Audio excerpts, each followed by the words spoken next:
Prezadas irmãs, louvado seja nosso Senhor Jesus Cristo, para sempre seja louvado em nossa Mãe, Maria Santíssima. Hoje a liturgia celebra a memória de São Cornélio, Papa, e de São Cipriano, Bispo. Cornélio morreu sob a perseguição de Décio e Cipriano sob a perseguição de Valeriano.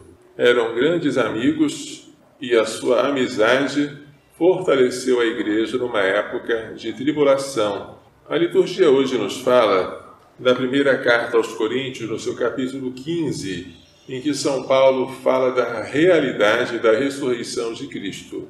Alguns coríntios não acreditavam na ressurreição dos mortos, mas São Paulo diz que se é assim, também Cristo não ressuscitou, porque Cristo ressuscitado constitui as primícias. Depois das primícias vem a colheita.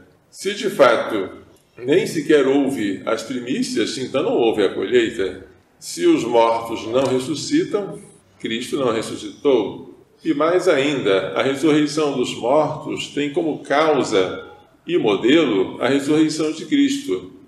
A ressurreição de Cristo demonstra o poder dele sobre a morte, e este poder só será pleno quando ele tiver vencido a morte nos seus membros, nos membros do seu corpo, que é a Igreja, ou seja, quando todos ressuscitarem.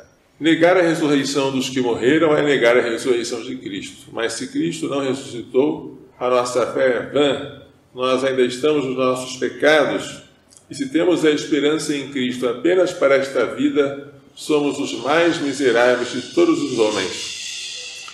Mas, na realidade, Cristo ressuscitou dentre os mortos, como primícias dos que morreram. É uma catequese enfática sobre uma verdade de fé central, a ressurreição do Senhor ao terceiro dia, e sobre uma verdade que é consequência dessa. Eu creio na ressurreição da carne. O Evangelho fala hoje da companhia feminina de Jesus. É um tema próprio de Lucas. Não só os 12 acompanhavam Jesus nas cidades e povoados pelos quais ele andava pregando e anunciando a Boa Nova, mas também mulheres. E dá uma lista. A primeira delas é Maria, não Nossa Senhora, Maria de Magdala, da qual havia sido expulsos 7 demônios. É a única notícia que nós temos dela antes de seguir Jesus. Era uma possessa, foi exorcizada, passou a seguir Jesus. Joana, esposa de Cusa, alto funcionário de Herodes, Susana e várias outras, que ajudavam Jesus e os discípulos com os bens que possuíam. A missão da mulher na igreja é específica e não convém fazer misturas ou confusões.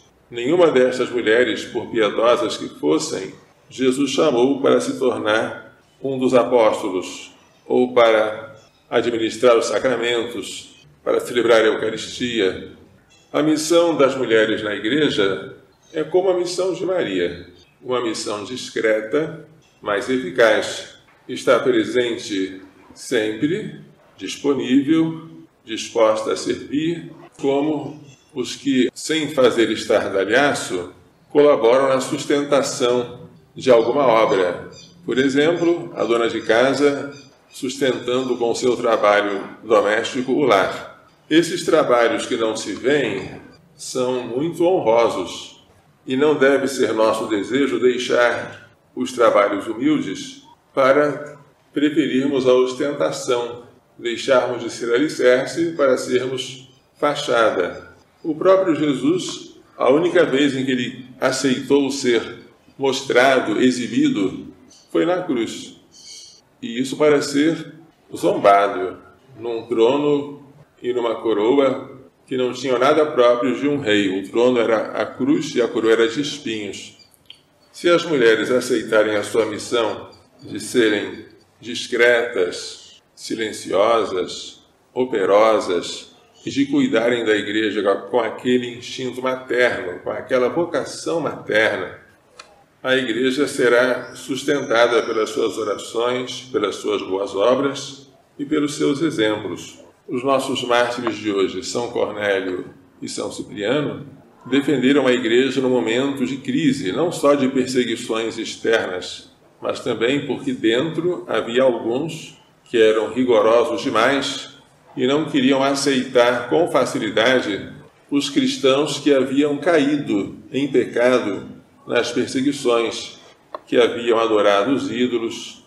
Mas o Papa mostrou a sua misericórdia contra os rigoristas. Vamos pedir a estes mártires, vamos pedir a Maria Santíssima, Mãe de Misericórdia, a São José, seu castíssimo esposo, que nos façam entender e pôr em prática as lições desta liturgia. Louvado seja nosso Senhor Jesus Cristo. Para sempre seja louvado, e nossa Mãe Maria Santíssima.